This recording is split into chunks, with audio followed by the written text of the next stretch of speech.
Hello everybody, आप लोग सब कैसे हैं? आई होप आप लोग सब बहुत ज़्यादा अच्छे और हेल्दी स्वस्थ भी होंगे। आपका मेरे चैनल SR मैजिकल क्लास में स्वागत है। चलिए आज का वीडियो हम स्टार्ट करते हैं। आज का वीडियो के लिए मैंने एक बहुत अच्छा सा चैप्टर लेके आई हूँ आपके सामने, जो चैप्टर बहुत ज़्यादा इंटरेस्टिंग है। और ये चैप्टर है from class 9 book Bihar board SCRT। Let's open the book first of all and you see what is the name of the chapter. The name of the chapter is Yayati. What is the name of the chapter? The name of the chapter is Yayati. Before starting the chapter, मैं आपसे कुछ कहना चाहती हूँ। इस chapter को start करने से पहले मैं आपसे कुछ कहना चाहती हूँ। मैं ये कहना चाहती हूँ कि ये चैप्टर मैं स्टार्ट तो कर रही हूँ और मैं एक्सप्लेन भी करूँगी, बहुत ही अच्छे से मैं एक्सप्लेन करूँगी, पॉइंट टू पॉइंट एक्सप्लेन करूँगी। लेकिन मुझे इस चैप्टर को एक्सप्लेन करने में आप लोग सबका बहुत ज़्यादा हेल्प चाहिए। और हेल्प क्या होगा? मैं बस ये चाहूँगी कि आप इस वीडियो को बहुत ही ध्यान से समझें, ये चैप्टर को बहुत ही ज़्यादा ध्यान से समझें। ये चैप्टर काफ़ी इंटरेस्टिंग है, बहुत इंटरेस्टिंग और बहुत ज़्यादा मज़ेदार भी है। इस चैप्टर से आपको काफ़ी नॉलेज भी मिलेगा, है कि नहीं? No chapter is wasteful, every chapters has its own concept. तो ये चैप्टर एक बहुत बड़ा कॉन्सेप्ट लेके आता है हमारे सामने, जो देखने में बहुत ही छोटा लगता है लेकिन है इसके अंदर बहुत सारी चीज़। तो चलिए समय को ना वेस्ट करते हुए हम चैप्टर के साथ आगे बढ़ते हैं। आई होप आप लोग सबको मेरा वीडियो अच्छा लगेगा। तो स्टार्ट करते हैं। Chapter name is Yayati. तो सबसे पहले हम तो ये जानना चाहेंगे कि ययाति कौन है कि नहीं? ययाति कौन है, इससे पहले हम ये पैराग्राफ को पढ़ लेते हैं, उसके बाद हम आपको बताएंगे कि ययाति कौन है। तो this story from the Mahabharata, ये स्टोरी कहाँ से है? ये स्टोरी जो है वो महाभारत से लिया गया है। Has been taken from the spiritual story of India. ये स्टोरी कौन से कॉन्सेप्ट से लिया गया है? स्पिरिचुअल स्टोरी, जिसका नाम है Mahabharata. Completed and edited by, इस स्टोरी को कंप्लीट किया गया है और एडिटिंग किया गया है। और एडिटिंग करने वाले जो शख्स है उनका नाम क्या है? चंपन लाल। एंड पब्लिश्ड बाय, और इस स्टोरी को पब्लिश्ड किसने किया है? किसके द्वारा ये स्टोरी हम लोग सबके बीच में आया है ना? तो पब्लिश कौन किया है इसे? Publication division minister of information and broadcasting. तो इस स्टोरी को जो पब्लिश किए हैं वो है information and broadcasting government of India. Means कि ये स्टोरी हमें गवर्नमेंट ऑफ इंडिया के परमिशन के बाद हमारे सामने आया है, जिसका पब्लिशर्स है division minister of information. This story has been rendered in English by, और इस स्टोरी को, ये स्टोरी जो है ना ये हिंदी में है, लेकिन इस स्टोरी को जो है इंग्लिश में कन्वर्ट किया गया है। और इस स्टोरी को जिन्होंने इंग्लिश में कन्वर्ट किया है उनका नाम है श्री राजगोपाल आचार्य। उनका नाम क्या है? C. राजगोपाल आचार्य। अब इसको आप फिर से मैं ये पैराग्राफ को आपके लिए बता रही हूँ। ये स्टोरी जो है महाभारत से लिया गया है। महाभारत एक स्पिरिचुअल स्टोरी है और इस स्टोरी को कंप्लीट करने वाले हैं चंपन लाल और पब्लिश्ड करने वाले हैं division minister of information and broadcasting government of India. This story has been rendered in English by C. Rajagopal Acharya. यहाँ तक तो आपको समझ में आ गया कि ये स्टोरी महाभारत से लिया गया है और ये काफ़ी इंटरेस्टिंग स्टोरी है। ये स्टोरी पहले हिंदी में थी और इस स्टोरी को इंग्लिश में कन्वर्ट किया गया है। गवर्नमेंट के ऑर्डर से ये स्टोरी हमारे सबके सामने लाया गया है ना, पब्लिश्ड किया गया है। और इस स्टोरी को इंग्लिश में कन्वर्ट करने वाले जो शख्स है उनका नाम है C. राजगोपाल आचार्य। अब हम यहाँ पे जाएंगे, walk in small group and discuss the following. यहाँ पे 2 क्वेश्चंस दिया हुआ है जिसको हम डिस्कस करेंगे। This question is very important and it is from the story. Which is the golden period of life. यहाँ पे पूछा गया है कि हमारी लाइफ का, हमारे पूरे होल लाइफ, ज़िंदगी का सबसे इम्पॉर्टेंट और सबसे मज़ेदार, सबसे गोल्डन पीरियड, सबसे प्रीशियस पीरियड, सबसे कीमती पीरियड जो है वो क्या है कि नहीं? चाइल्डहुड, यूथ या old as. Give reason for your choice. यहाँ पे बताया गया है कि रीज़न बताइए कि अगर चाइल्डहुड आप चाहते हैं, कि आप सोचते हैं कि अगर बचपन जो है हमारे जीवन का सबसे ज़्यादा महत्वपूर्ण और प्रीशियस समय है तो क्यों? अगर यूथ, अगर जवानी हमारा लाइफ का सबसे ज़्यादा प्रीशियस समय है, तो फिर ऐसा क्यों? एंड अगर ओल्ड एज है तो फिर ऐसा क्यों? अगर किसी को हम बोलते हैं, चलिए हम डिस्कस करते हैं, अगर हम ये बोलते हैं किसी को कि चाइल्डहुड हमारे लाइफ का सबसे ज़्यादा प्रीशियस समय है, तो हम किस लिए बोल रहे हैं? तो शायद हमारे दिमाग में ये चीज़ आएगा कि चाइल्डहुड में हमारे पास कोई तरह का टेंशन नहीं रहता है, जो भी चीज़ हमें चाहिए होती है वो हमारे पेरेंट्स हमारे लिए अवेलेबल करते हैं। हमें कोई चीज़ का ये प्रॉब्लम के बारे में हमें पता ही नहीं रहता है कि हमें लाइफ में जाके कौन सा प्रॉब्लम होने वाला है और कौन सी प्रॉब्लम को हम कैसे फेस करेंगे, है कि नहीं?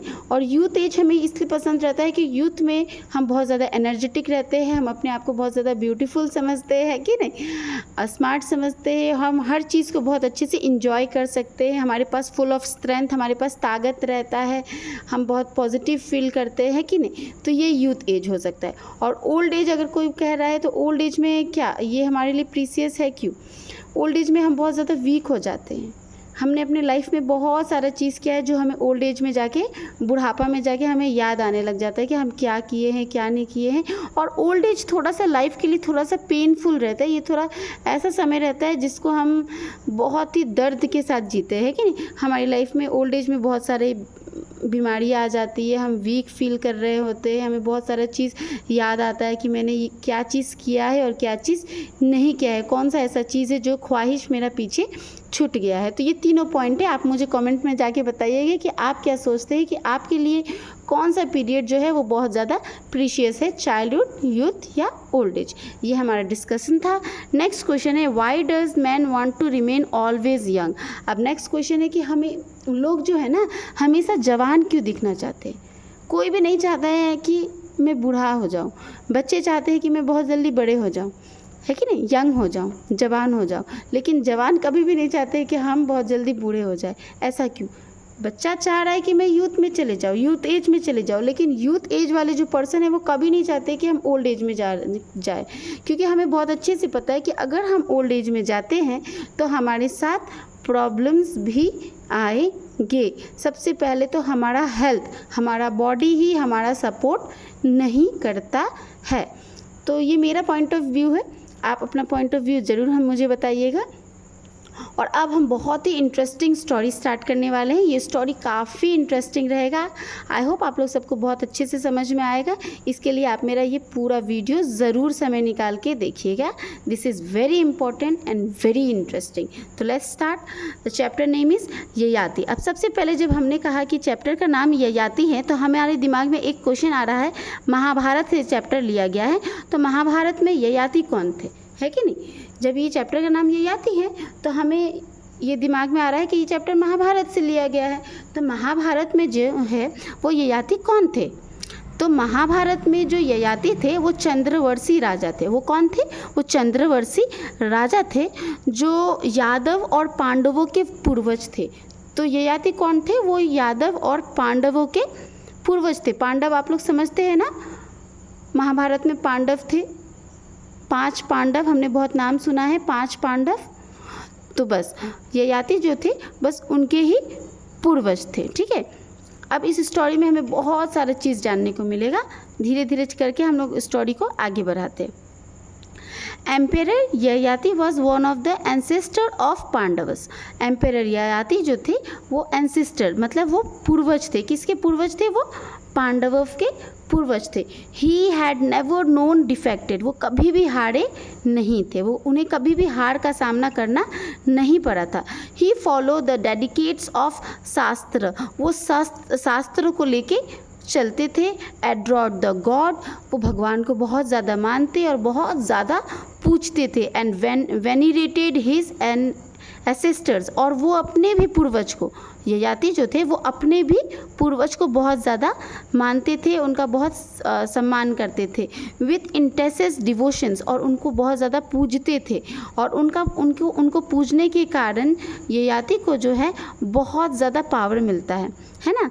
ही बिकम फेमस, क्या होता है, वो बहुत ज़्यादा फेमस हो जाते हैं, वो बहुत अच्छा रूल करते हैं। As a ruler devote the welfare of his subject, वो जो भी पार्ट को रूल कर रहे होते हैं वो बहुत ज़्यादा फेमस रहते हैं और उन्हें एक वेलफेयर रूलर के नाम से जाना जाता है, मतलब एक अच्छे सक्षम राजा के नाम से जाना जाता है। अब सेकंड पैराग्राफ में बताया जा रहा है, बड़ा इंटरेस्टिंग है सेकंड पैराग्राफ। ही बिकम प्रीमेच्योरली का मतलब होता है समय से पूर्व, प्रीमेच्योरली का मतलब होता है समय से पहले। He become prematurely old by the curse of Shukracharya. Curse मतलब होता है श्राप, कर्स मतलब क्या होता है, श्राप। पहले के ज़माने में लोग जो है ना ज़्यादा श्राप देते थे एक दूसरे को, तो वो जो वर्ड है ना उसे हम श्राप करते हैं। तो he become prematurely old by the curse of Shukracharya.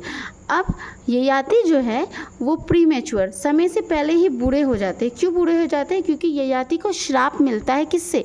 Shukracharya से। अब हम ये सोचेंगे कि शुक्राचार्य कौन है? For having wrong his wife Divyani. क्यों उन्हें श्राप मिलता है? क्योंकि ययाति जो है अपने वाइफ दिव्यानी के साथ गलत करते हैं। तो हमारे दिमाग में दो क्वेश्चन आ रहा है कि ययाति को श्राप क्यों मिलता है? शुक्राचार्य की तरफ से। शुक्राचार्य आखिर है कौन? और उनकी वाइफ मतलब ययाति ने अपने वाइफ दिव्यानी के साथ ऐसा क्या गलत किया जिसकी वजह से शुक्राचार्य गुस्सा होकर उन्हें श्राप देते हैं? तो ये हम सबसे पहले जानेंगे। तो हमने ये जाना कि ययाति जो थे वो पांडव के पूर्वज थे। अब शुक्राचार्य कौन है? ययाति की जो वाइफ है दिव्यानी, ध्यान से सुनिएगा, ययाति की जो वाइफ है दिव्यानी, उनके पिता थे शुक्राचार्य। और शुक्राचार्य कौन थे? ये दैत्यों के गुरु थे। ठीक है, शुक्राचार्य महाभारत में कौन थे? वो असुर दैत्यों के गुरु थे और उन्हीं की पुत्री थी दिव्यानी, और शुक्राचार्य की ही बेटी थी दिव्यानी। दिव्यानी एक राजा ययाति की पत्नी भी थी और शुक्राचार्य की पुत्री भी थी। अब क्या होता है कि शुक्राचार्य की पुत्री दिव्यानी के साथ ययाति क्या करते हैं? दिव्यानी की ही एक दासी, दिव्यानी की जो काम साथ रहने वाली एक जो दासी होती है, उसके साथ ययाति का जो है गलत संबंध हो जाता है। अब वो उसकी दासी का नाम होता है शमिष्ठा, उसका नाम क्या होता है? शमिष्ठा। और उसके साथ वो जो है अवैध संबंध बना लेते हैं। कौन? ययाति। जिसके वजह से शुक्राचार्य को जब दिव्यानी ये बात बताती है अपने पिता को, तो शुक्राचार्य बहुत ज़्यादा गुस्सा हो जाते हैं और ययाति को श्राप दे देते हैं, है कि नहीं? अब हम लोग सोच रहे हैं कि शुक्राचार्य जो है वो पांडवों के पूर्वज है। तो आप लोग ध्यान से सुनिएगा कि कौरवों में हमने ये स्टोरी सुना है ना, महाभारत में दो परिवार था जिसके बीच में फाइट हुई थी, जिसके बीच में लड़ाई हुआ था, है कि नहीं, कुरुक्षेत्र में। तो यहाँ पे पांडव, एक फैमिली था पांडव और दूसरा फैमिली था कौरव। और कौरवों के जो पिता थे वो थे धृतराष्ट्र। कौरव के जो पिता थे वो कौन थे? वो धृतराष्ट्र थे। और पांडवों के जो पिता थे वो थे पांडु। कौन थे? पांडु। अब ये दोनों फैमिली के बीच में ही झगड़ा होता है, लड़ाई होता है, जिसमें पांडवों का जीत होता है। और ये दोनों फैमिली के पूर्वज कौन थे? ययाति। कौन थे पूर्वज? ययाति। ययाति के 5 पुत्र होते हैं। ययाति के कितने पुत्र होते हैं? ययाति के 5 पुत्र होते हैं। उनमें से जो सबसे छोटा पुत्र रहता है वो रहता है पुरु, PURU, वो रहता है पुरु। और पुरु के ही वंशज में, मतलब पुरु के ही वंश में पांडवों का जन्म होता है। इसका मतलब कि पांडव जो है वो पुरु जो है वो पांडव के वंश होते हैं। मतलब कि इन शॉर्ट कुछ ना कुछ रिलेशन में वो दादा टाइप लगेंगे, है कि नहीं, वो उनके वंशज होते हैं। तो पुरु के ही वंश में ही पांडवों का जन्म होता है। और इनका 2 फैमिली होता है, एक होता है कौरवों और दूसरा होता है पांडवों। पांडव के जो पिता होते हैं उनका नाम होता है पंडु, और जो कौरवों के जो पिता होते हैं उनका नाम होता है धृतराष्ट्र। तो इतना हम लोगों को समझ में आ गया हो। आई होप सो आप लोगों को भी बहुत अच्छे से समझ में आया हो।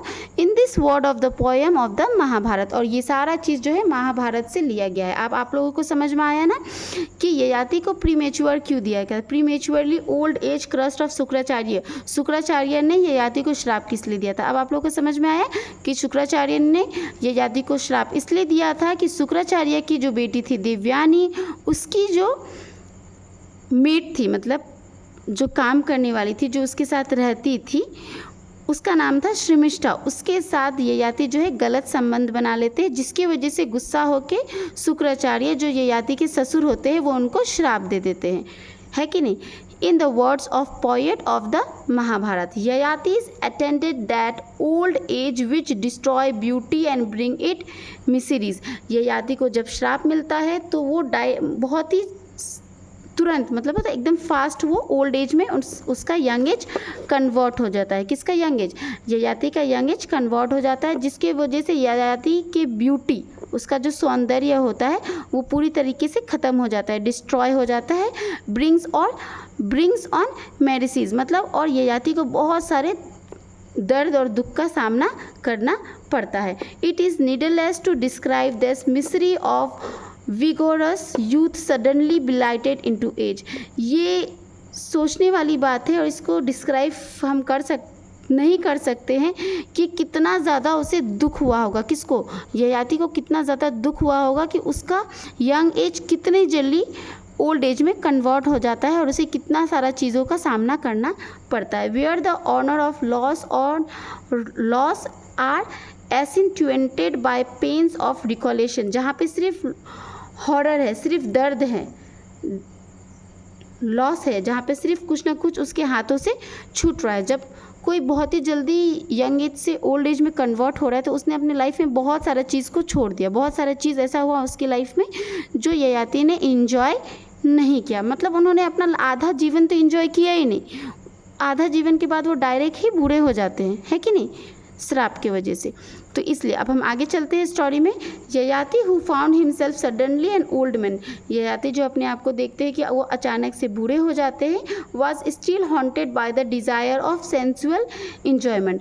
अभी भी बूढ़े होने के बाद भी उनको क्या करना है? इंजॉय करना है, सेंसुअल इन्जॉयमेंट। उन्हें बहुत प्रकार की इन्जॉयमेंट, जो पहले के ज़माने के लोग कहते थे, उस टाइप से उन्हें अपना लाइफ को इंजॉय करना है, जो उन्होंने अपना लाइफ को अच्छे से इंजॉय नहीं किया, जिसकी वजह से उन्हें श्राप भी मिला है। लेकिन फिर भी वो अभी भी उस चीज़ को एंजॉय करना चाहते हैं। ही हैड 5 ब्यूटीफुल सन्स, और ययाति के कितने बेटे थे? मैंने आपको पहले भी बताया, 5 बेटे थे। ऑल वर्टियोस एंड एकम्प्लिस, सारे के सारे गुणवान थे और हर तरह से वो संपन्न थे। Yayati call them and appear piteously to their affection, Yayati जो है सबको बुलाते हैं और एक एक करके अपना जो दर्द होता है उन सब के सामने प्रेजेंट करते हैं। The curse of your grandfather, क्या कहते हैं कि तुम्हारे ग्रैंडफादर के, तुम्हारे नाना जी के श्राप से, है कि नहीं, तुम्हारे ग्रैंडफादर के श्राप से शुक्राचार्य, जिनका नाम होता है Shukracharya, has made be unexpectedly and prematurely old, जिसकी वजह से मैं ना चाहते हुए भी समय से पहले बूढ़ा हो गया हूँ। I have not made my feel of the enjoy of life, मैंने अपने लाइफ को पूरे तरीके से फील नहीं किया, पूरे तरीके से मैंने अपने लाइफ को इंजॉय नहीं किया। For not knowing what was in store for me, और मैंने ये जाना ही नहीं कि मेरी लाइफ में मेरे लिए क्या चीज़ बचा हुआ है, क्या चीज़ स्टोर है, भगवान ने मुझे क्या चीज़ दिया और मैं क्या चीज़ का सुख कर सकता था। उससे पहले ही मैं बूढ़ा हो जाता हूँ। वो पर्टिकुलर एज जो होता है वो बीच में से ही मिस हो जाता है और वो डायरेक्ट बुरा हो जाता है। I leave a life of resistance denying my self even lawful pleasures, मैंने अपने लाइफ में बहुत ज़्यादा रेसिस्टेंस के साथ अपनी लाइफ को जिया है, बहुत ज़्यादा रूल्स एंड रेगुलेशंस में अपने आप को रखा है। One of you out to be, जिसमें से रूल्स एंड रेगुलेशन का अगर यहाँ पे बात किया जाए तो ययाति कुछ इन्जॉयमेंट करने की वजह से ही ययाति को श्राप मिला था, जिसके बाद ययाति को अपना ओल्ड एज मिलता है, जिसके बाद ओल्ड एज में जाके ययाति को बहुत ज़्यादा पेन फील होता है, बहुत ज़्यादा शांत हो जाते हैं वो, उनको ऐसा लगता है कि वो अपने लाइफ को पूरे तरीके से इंजॉय नहीं कर पाए, इसीलिए वो अपने 5 पुत्र को बुलाते हैं। One of you ought to bear the burden of my old age and give me his youth in return. अब ययाति क्या कहते हैं कि 5 में से तुम में से कोई एक मेरा ये बर्डन, मेरा ये बोझ, ओल्ड एज का बोझ, ययाति के सर पे क्या चीज़ का बोझ है? ओल्ड एज का, बुढ़ापा का जो बोझ है, वो कहते हैं कि मेरा ये जो बोझ है बुढ़ापा का, ये तुम ले लो और मुझे रिटर्न में तुम अपना जवानी दे दो, अपना यूथ तुम मुझे दे दो। मतलब ययाति जो है अपने बेटों को क्या कह रहे हैं कि तुम मेरा बुढ़ापा ले लो और अपना जवानी दे दो। He who agreed to this and bestows his youth on me। जो भी मेरा बात को मानने के लिए तैयार हो जाएगा और मुझे अपना जवानी देगा, will be the ruler of my kingdom, वो मेरे राज्य का राजा बनेगा। I desire to enjoy life in full of vigours of youth, क्योंकि ययाति कहते हैं कि मैं चाहता हूँ कि मैं अपने लाइफ को पूरे बहुत अच्छे से इंजॉय करूँ, अपने जवानी को मैं बहुत अच्छे से इंजॉय करूँ, जो मैं इंजॉय कर नहीं पाया just because of your grandfathers श्राप, तुम्हारे ग्रैंडफादर के श्राप की वजह से मैंने अपना जवानी को अच्छे से एंजॉय नहीं कर पाया। अब तुम में से जो भी पांचों में से मेरे बुढ़ापा को लोगे और मुझे क्या करोगे, मुझे अपना जवानी दोगे, तो बदले में मैं तुम्हें अपने किंगडम का क्या बनाऊंगा, राजा बनाऊंगा। अब यहाँ पे आप लोग सोच रहे होंगे कि कैसे ययाति डायरेक्ट कह देता है अपने बेटों को कि मेरे जवानी ले लो, मेरी बुढ़ापा ले लो और अपना जवानी दे दो, ऐसे कैसे हो सकता है कि नहीं। तो यहाँ पे स्टोरी यहाँ पे ऐसा होता है कि ययाति जो है, जब ययाति को शुक्राचार्य श्राप देते हैं, उनके ससुर जब उनको श्राप देते हैं बहुत ही जल्द प्रीमेच्योर ओल्ड हो जाने का, बूढ़ापन आ जाता है उनके पास और यूथ एज उनका छिन जाता है, तब वो बहुत ही ज़्यादा अपने गलती को लेके अपने ससुर से माफ़ी मांगते हैं, मतलब शुक्राचार्य से माफ़ी मांगते हैं। बहुत देर माफ़ी मांगने के बाद शुक्राचार्य जो है वो उनको एक सलूशन बताते हैं, और सलूशन क्या होता है उनका, वो ये कहते हैं कि तुम इस श्राप से तभी मुक्त हो सकते हो अगर कोई भी इंसान, सिर्फ तुम्हारा बेटा ही नहीं, कोई भी इंसान तुम्हारा ओल्ड एज ले लेता है और अपना यंग एज तुम्हें दे देता है, तो तुम्हारा ओल्ड एज उसी समय चले जाएगा और तुम दोबारा से यंग हो जाओगे। तो ये जो था, ये शुक्राचार्य का दोबारा का सलूशन वाला श्राप था, है कि नहीं। पहले तो उन्होंने श्राप दिया, उसके बाद उन्होंने ये चीज़ उनको एज अ सलूशन बताया, जिसकी वजह से, जिस सलूशन को सुनने की वजह से ही ययाति जो है अपने पांचों पुत्र को बुलाते हैं और सबको कहते हैं कि तुम में से कोई एक मुझे अपना जवानी दे दो और बुढ़ापा ले लो, जो भी मेरी बातों को मानेगा मैं उसे अपने राज्य का राजा घोषित कर दूंगा, और तुम्हारी जवानी लेके मैं कुछ दिन तक enjoy life in full of Wars of youth, और मैं कुछ दिन तक अपना जवानी को एंजॉय करने चाहता। आई होप आप लोग सबको इतना अच्छे से समझ में आया होगा। मैंने 3 पॉइंट्स को एक्सप्लेन किया है। चलते हैं नेक्स्ट पेज पे। सी यू कैन सी ना, देखिए 1 2 3 4 एंड 5, कितने बेटे हैं, 5, 1 2 3 4 5, 5 पुत्र होते हैं। एक होता है ययाति जो अपना बुढ़ापा दे रहा है और जवानी ले रहा है। Number 4, he first asks the eldest son, सबसे पहले ययाति जो है सबसे बड़ा बेटा से, किससे पूछता है, सबसे बड़े बेटे से पूछता है, टू डू हिज बाइंडिंग, कि वो उस ययाति का बात माने। द सन रिप्लाई, उसका सबसे बड़ा बेटा कहता है, ओ ग्रेट किंग, ओ महान राजा, women and servant will mock at me. वो क्या कहता है ययाति के सबसे बड़े बेटे, कहते हैं कि जितने भी वुमेन्स हैं, जितने भी औरतें हैं और जितने भी हमारे घर में काम करने वाली सर्वेंट है, नौकरानी है, वो लोग सब मेरा क्या करेंगे, मजाक बनाएंगी, मोक एट मी, वो लोग सब मुझ पे हंसेंगी, मेरा मजाक उड़ाएंगी। If I were to take upon my self your old age, अगर मैं तुम्हारा आपका ओल्ड एज को ले लेता हूँ तो ये सब मेरा मजाक उड़ाएंगी। ये कौन कहता है, इनका सबसे बड़ा बेटा, ययाति का सबसे बड़ा बेटा का ये रिप्लाई होता है। आई कैन नॉट, यहाँ पे लिखा हुआ है आई कैन नॉट डू सो, मैं ऐसा नहीं कर सकता। Ask of my younger brother, वो कहता है कि आप मेरे से छोटे भाई से पूछिए, who are dearer to you than myself, जो आपको मुझसे भी ज़्यादा प्रिय है, मतलब सेकेंड वाले बेटे से। आप मुझसे छोटे भाई से पूछिए जो आपको मुझसे भी ज़्यादा प्रिय है, जिसको आप मुझसे भी ज़्यादा पसंद करते हैं। Point number 5, when the second sun was asked, जब ययाति अपने सेकेंड नंबर के बेटे से, दूसरे बेटे से पूछते हैं, he gently refuse with the word, second वाला बेटा जो होता है वो ययाति को बहुत ही आराम से, बहुत ही प्यार से, बहुत ही आराम से मना कर देता है। वो कहते हैं, father you ask me to take my old age which destroy not only strength and beauty but also but also as I see wisdom I can not strong enough to do so. वो कहता है कि father you ask me to take up an old age, पिताजी आप मुझे कह रहे हैं कि मैं आपका बुढ़ापा ले लूँ, विच डिस्ट्रॉय नॉट ओनली स्ट्रेंथ, जो सिर्फ मेरा ताकत को ही नहीं ख़त्म करेगा, मेरे ब्यूटी को भी, मतलब मेरे सुंदरता को भी ख़त्म कर देगा। एज आई सी, जैसे मैंने देखा है, wisdom I am not strong enough to do so, और उसके बाद बुढ़ापा आने के बाद मैं कुछ भी नहीं कर सकता हूँ, और ये काम करने के लिए, अपना यंग एज आपको देने के लिए और आपका ओल्ड एज लेने के लिए मेरे पास इतना ज़्यादा हिम्मत नहीं है। I am not strong enough to do so, मैं इतना ज़्यादा हिम्मतवान नहीं हूँ कि मैं ऐसा काम कर सकूँ। यहाँ तक आप लोगों को शायद समझ में आ गया होगा। आई होप श्योर समझ में आया होगा, शायद नहीं, श्योर समझ में आया होगा। Next point number 6, point number 6 में बोला गया है पेज नंबर 15 में, द थर्ड सन। अब ये आती किससे पूछ रहे हैं? तीसरे नंबर के बेटे से।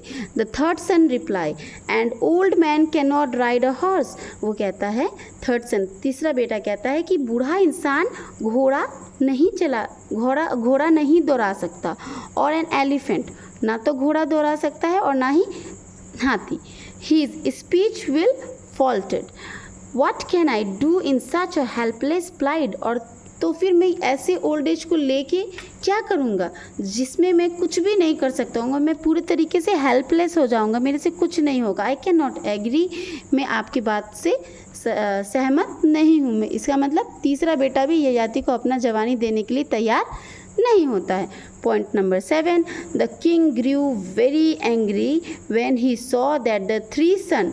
किंग जो है मतलब ययाति जो है, किंग मतलब ययाति, किंग मतलब ययाति जो है बहुत ज़्यादा गुस्सा हो जाते हैं। क्यों गुस्सा हो जाते हैं? क्योंकि उन्होंने अपने 3 बेटों से पूछा, had decline to do as he wishes, और तीनों बेटे ने ययाति का बात मानने से मना कर दिया, और तीनों में से किसी ने भी ययाति का बात नहीं माना।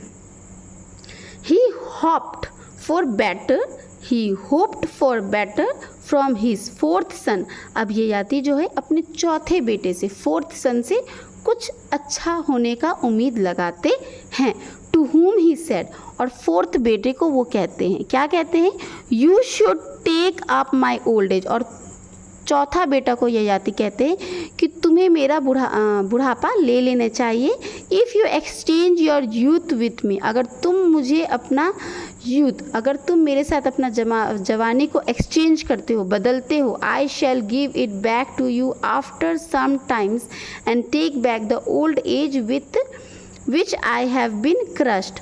मैं तुम्हें ये यंग एज वापस कर दूंगा। वो क्या कहते हैं कि I shall give it back to you after some times, मैं तुम्हें तुम्हारा यंग एज कुछ समय बाद वापस कर दूंगा। And take the back old age, और अपना ओल्ड एज वापस ले लूँगा। With which I have been crushed, जिसको लेके मुझे श्राप मिली है। तो यहाँ तक आप लोगों को समझ में आया है। Point number 8, the fourth son back to be forgiven, और चौथा नंबर का जो बेटा होता है वो उन्हें प्रार्थना करता है कि मुझे आप माफ़ करें। चौथा नंबर का बेटा भी ययाति का बात नहीं मानता है, वो भी अपने पिता से माफ़ी मांग रहा है, कहता है कि पिताजी मुझे आप माफ़ करें। The fourth son back to be forgiven, backed मतलब होता है कि कुछ चीज़ का भीख मांगना होता है ना, माफ़ी मांगना, जैसे है ना, बहुत ज़्यादा हम प्लीज्ड कर रहे हैं किसी को, माफ़ी मांग रहे हैं। फॉर बी फॉरगिवन, छोड़ देने के लिए। As this was a thing he could by no mean consent, उस फोर्थ सन का बोलने का मतलब ये है कि ये एक ऐसा चीज़ है जिसका कोई अर्थ ही नहीं है। And old man has to seek the help of other, क्योंकि वो कहता है कि एक बूढ़ा आदमी, एक बूढ़ा व्यक्ति को हर काम के लिए किसी दूसरे व्यक्ति की मदद की ज़रूरत पड़ती है। मतलब an old man has to seek मतलब मांगना। ओल्ड मैन को जो है एक बूढ़ा व्यक्ति की मदद की, ओल्ड मैन को जो है कभी भी किसी और व्यक्ति की मदद की ज़रूरत पड़ती है हर काम के लिए। Even to keep his body clean, यहाँ तक अपने आप को, अपने स्वयं के बदन को, अपने बॉडी को क्लीन करने के लिए भी ओल्ड मैन को दूसरे व्यक्ति की ज़रूरत पड़ती है। अ मोस्ट पिटीफुल प्लाइट, ये सबसे ज़्यादा पेनफुल, सबसे ज़्यादा दर्दनाक चीज़ है जो एक व्यक्ति को अपने बदन को साफ करने के लिए भी दूसरे व्यक्ति का मदद का ज़रूरत पड़ता है। मतलब ओल्ड एज इतना ज़्यादा पेनफुल है हमारे लिए। No much as he loved his father he could not do it. अब उसके बाद वो कहता है कि मैं जितना भी चाहे आपको प्यार कर लूँ, लेकिन मैं ये तो आपके लिए कतई नहीं कर सकता। मतलब फोर्थ सन भी उन्हें आराम से मना कर देता है। अब हम पहुंचते हैं 9th में। ये स्टोरी थोड़ा सा लंबा है लेकिन काफ़ी इंटरेस्टिंग है, इसमें बहुत सारा नॉलेज है। प्लीज़ इस वीडियो को पूरा देखिए और अच्छे से समझे। Yayati was stuck with sorrow. अब ययाति जो है बहुत ज़्यादा उदास हो जाता है क्योंकि 4 बेटे ययाति को मना कर देते हैं। एट द रिफ्यूज़ल ऑफ 4 सन, क्योंकि 4 बेटे जो हैं वो ययाति की बात मानने से उसे मना कर देते। He pause for some time and then supplicated his last son. मतलब ययाति जो है पॉज मतलब रुक जाना, पॉज मतलब रुक जाना है कि नहीं। पॉज मतलब क्या होता है? स्टॉप। आपके टीवी के रिमोट में भी पॉज लिखा हुआ रहता है कि नहीं। पॉज मतलब क्या होता है? पॉज मतलब होता है स्टॉप। तो ययाति जो है वो कुछ देर तक रुक जाता है, शांत हो जाता है। उसके बाद वो सेम टॉपिक लेके अपने सबसे छोटे बेटे, सबसे लास्ट बेटे के पास पहुंचता है। Who had never yet oppose his wishes, जो आज तक तो ययाति का बात कभी भी मानने से इनकार नहीं किया है। ऐसे बेटे के पास ययाति पहुंचता है। यू मस्ट सेव मी, और ययाति कहते हैं कि तुम्हें मुझे ज़रूर से ज़रूर बचाना चाहिए। I have got this old age, मुझे ये बुढ़ापा मिला है। विथ इट्स रिंकल्स, क्या के साथ मिला है मुझे बुढ़ापा? रिंकल्स के साथ। रिंकल्स मतलब क्या होता है? जब लोग बूढ़े हो जाते हैं ना तो उनका जो स्किन है वो लूज़ हो जाता है, झुर्रियाँ पड़ जाती है, जो लूज़ हो जाता है। लेकिन आप लोग देखे होंगे बहुत सारे ओल्ड एज में जो बूढ़े हो जाते हैं लोग, उनका जो स्किन है वो थोड़ा थोड़ा हल्का हल्का लूज़ होने की वजह से लटक जाता है, जिसको हम झुर्रियाँ कहते हैं कि नहीं। नॉर्मल लैंग्वेज में झुर्रियाँ कहते हैं, उसी वर्ड को हम इंग्लिश में रिंकल्स कहते हैं। डिबिलिटेड एंड ग्रे हेयर्स, और मुझे एक बहुत ही ज़्यादा वाइट ग्रे हेयर्स मिल जाएगा as a result of the curse of Shukracharya. अब उसके पिता जो है अपने लास्ट सन को बोलते हैं कि मुझे ये बुढ़ापा मिला है, जिस बुढ़ापे में मुझे रिंकल्स मिली है, मतलब झुर्रियाँ मिली है, पके हुए बाल मिले हैं, वाइट हेयर मिले हैं, जो मुझे सिर्फ और सिर्फ रिजल्ट है। क्या चीज़ का रिजल्ट है? श्राप का रिजल्ट है। किसके द्वारा मुझे श्राप मिला है? शुक्राचार्य की वजह से मुझे श्राप मिला है, जो तुम्हारे ग्रैंडफादर हैं, जो तुम्हारी माँ के पिता है। ग्रैंडफादर माँ के पिता मतलब नाना जी, है कि नहीं। I can not bear it, और मैं इस बुढ़ापा को और बर्दाश्त नहीं कर पा रहा हूँ। I can not bear it. If you take upon your self this infirmities, I shall enjoy life for just a while more and then give you back your youth. बहुत अच्छे से उसकी ययाति कहते हैं अपने बेटा को, if you take upon your self the infirmities, अगर तुम मुझसे ये खास चीज़, ये चीज़ जो मुझे इतना ज़्यादा दर्द दे रहा है, ये ले लेते हो, आई शैल इन्जॉय लाइफ में, तो मैं अपने ज़िंदगी को थोड़ा सा इन्जॉय कर सकता हूँ। फॉर जस्ट अ वाइल, कुछ दिनों के लिए।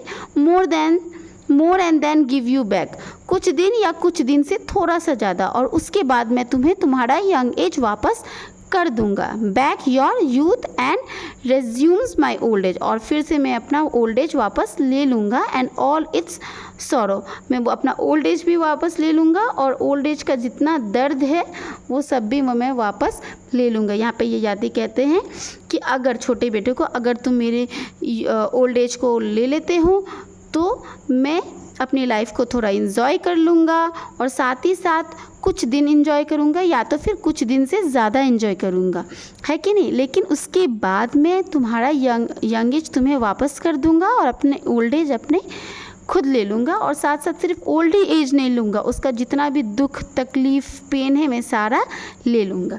अब यहाँ पे नाम आता है आपका पुरु। क्या नाम आता है? पुरु। पुरु कौन थे? वो पांडवों के पूर्वज थे, है कि नहीं? Puru did not refuse as your elder brother have done. और उसके बाद पुरु कहते हैं, वो ययाति जो है अपने सबसे छोटे बेटे को क्या कहते हैं? पुरु। मतलब ययाति के सबसे छोटे बेटे का नाम होता है पुरु, और वो कहते हैं पुरु तुम प्लीज़ मना मत करना, जैसे कि तुम्हें तुम्हारे सबसे बड़े भाई एल्डर ब्रदर ने मना किया है। पुरु द यंगेस्ट सन, पुरु क्योंकि सबसे छोटा बेटा होता है, move by related love said, और वो बहुत ही ज़्यादा प्यार से भर जाता है, दया से भर जाता है अपने पिता के लिए, सेड, और वो कहता है father I gladly give you my youth, father मैं आपको बहुत ही गर्व से, बोलते हैं ना, खुशी से अपना यंग एज दे दूंगा, and relieve you of the sorrow, और आपको अपने दुख से, आपके दुख से मैं आपको छुटकारा दिलवा दूंगा, ऑफ ओल्ड एज, जो आपका ओल्ड एज है, and the cares of state, और राज्य का देखभाल से भी। बी हैप्पी, आप खुश हो जाइए। Hearing this words Yayati become a youth, और इसी बात को जैसे ही उसका बेटा पुरु कहता है कि मैं आपके ओल्ड एज को ले लूँगा और आपको मैं अपना यंग एज दे दूँगा, और सिर्फ मैं ओल्ड एज ही नहीं लूँगा, मैं आपसे आपका जितना भी तकलीफ़ है, जितना भी सॉरोज़ है, सबको मैं ले लूँगा, और बी हैप्पी। और जैसे ही ये बात ययाति सुनते हैं, ययाति बहुत ज़्यादा खुश हो जाती है। Be happy hearing this word Yayati become a youth, जैसे ययाति ये बात सुनते हैं वो खुश भी हो जाते हैं, और साथ ही साथ वो सेकेंड्स में ही वापस से जवान हो जाते।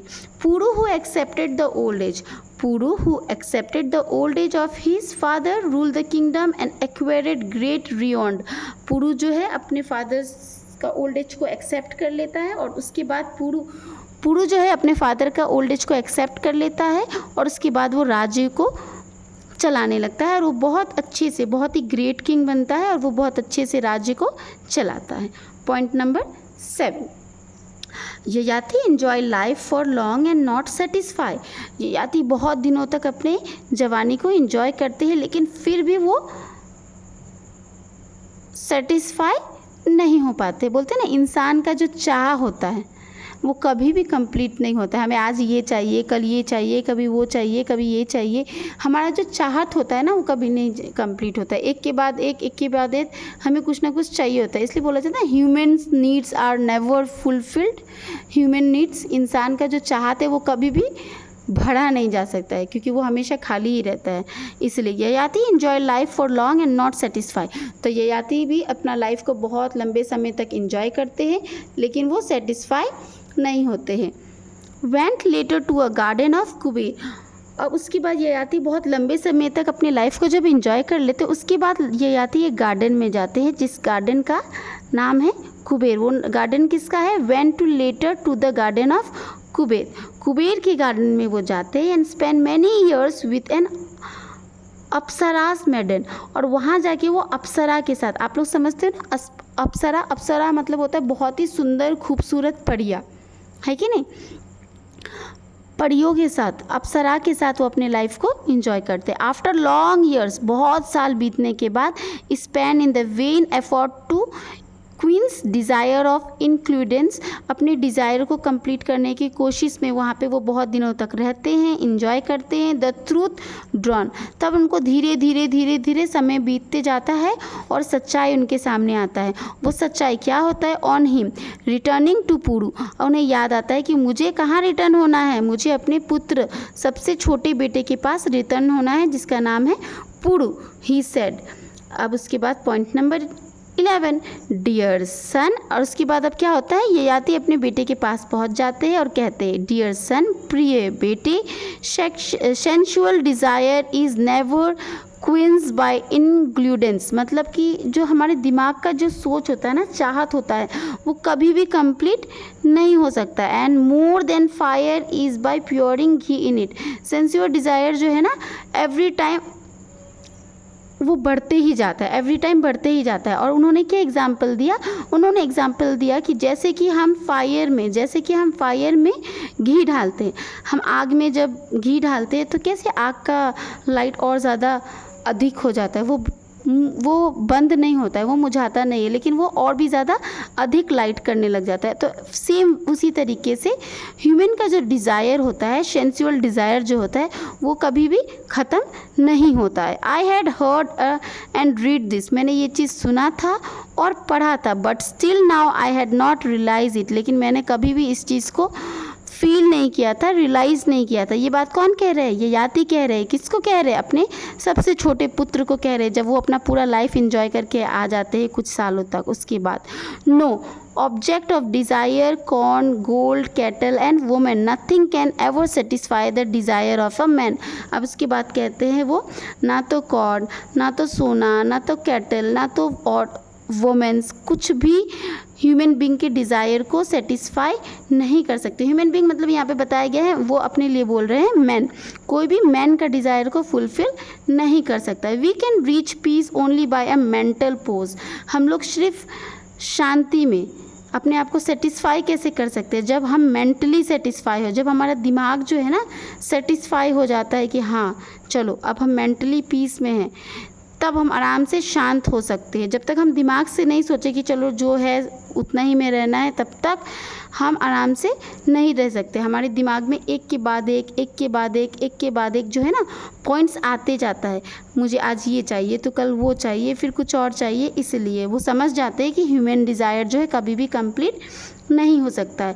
बियॉन्ड लाइक एंड डिसलाइक, और ह्यूमन डिज़ायर में कभी पसंद है और तो कभी नापसंद है, लेकिन चाहिए दोनों ही।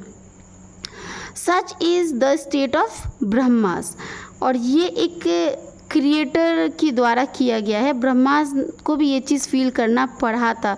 अगर हम ब्रह्मा का अगर स्टोरी पढ़ेंगे तो हमें ये पता चलेगा कि ब्रह्मा जी को भी ये सारा चीज़ को एक्सेप्ट करना पड़ा था, जिन्होंने हमारा भाग्य लिखा है। Take back your youth and rule the kingdom wisely and well. उसके बाद ये याति जो है अपने सबसे छोटे पुत्र को कहते हैं टेक बैक योर यूथ, तुम अपना जवानी वापस ले लो, and rule the kingdom wisely and well, और जवानी लेने के बाद भी तुम इस राज्य को में राज्य करो। तुम क्या करो? इस राज्य में राज्य करो। विद दिस वर्ड्स, ये बात कहते हुए Yayati took back his old age, Yayati अपना बुढ़ापा मतलब ओल्ड एज वापस ले लेते हैं। पुरु हु रिगेन्ड हिज यूथ, और पुरु को वापस से रीगेन्ड मतलब दोबारा मिलना, रीगेन्ड हिज यूथ, पुरु को जो दोबारा से जवानी मिल जाता है। Was made king bye Yayati, और उससे जवानी होने के बाद ययाति क्या करते हैं उसे राजा बना देते हैं, राजा बना देते हैं। Who retire to the forest, और राजा बना के ययाति वहाँ से चले जाते हैं, अपने पोस्ट से रिटायर हो जाते हैं, और वो कहाँ चले जाते हैं? फॉरेस्ट मतलब जंगल में। He spend his time there in a austerised and in due course attend heaven, मतलब वहाँ जाके वो बहुत ही शांत प्रिय माहौल में रहना चाहते हैं, भक्ति करना चाहते हैं और अपने दिमाग को शांत रखना चाहते हैं, और वहाँ से वो इस तरीके से अपने दिमाग को मेंटल पोजीशन में लाना चाहते हैं जिसके बाद उन्हें हेवन का क्या मिले? हेवन जाने का रास्ता मिले, है कि नहीं? स्वर्ग जाने का रास्ता मिले, क्योंकि स्वर्ग जाने का रास्ता हमें कब मिलता है? जब हम अपने आप से सेटिस्फाई हो जाते हैं। यहाँ तो दुनिया इतना आगे चल रहा है कि हम सेटिस्फाई ही नहीं है। आज हमें ये चाहिए, कल हम किसी और के पास कुछ और देखते हैं तो हमें वो चाहिए होता है ना। We are never satisfy. तो ये भी सेटिस्फेक्शन का ही एक स्टोरी है। इस स्टोरी से हमें पता चलता है कि हमें कभी भी किसी के साथ भी गलत नहीं करना चाहिए। अगर हम किसी के साथ गलत करते तो हमारे साथ भी सेम सिचुएशन राइज होता ही है। मैंने इस चैप्टर को बहुत ही पॉइंटफुली धीरे धीरे करके एक्सप्लेन किया है। आई होप आप लोग सबको ये चैप्टर अच्छे से समझ में आया हो। अगर आप मेरे साथ और मैं आगे पढ़ना चाहते हैं तो प्लीज़ मेरे चैनल को लाइक करें, शेयर करें एंड सब्सक्राइब करें, एंड प्लीज़ कमेंट। अगर आपको कहीं में कोई प्रॉब्लम हो रहा है, कोई चीज़ समझ में नहीं आई है तो आप मुझे प्लीज़ कमेंट करके आगे बता सकते हैं, या तो फिर अदर चैप्टर एक्सप्लेन करवाना है तो वो भी आप कमेंट में जाके बता सकते हैं। Thank you so much and till then have a very nice and peaceful loving day. Bye bye.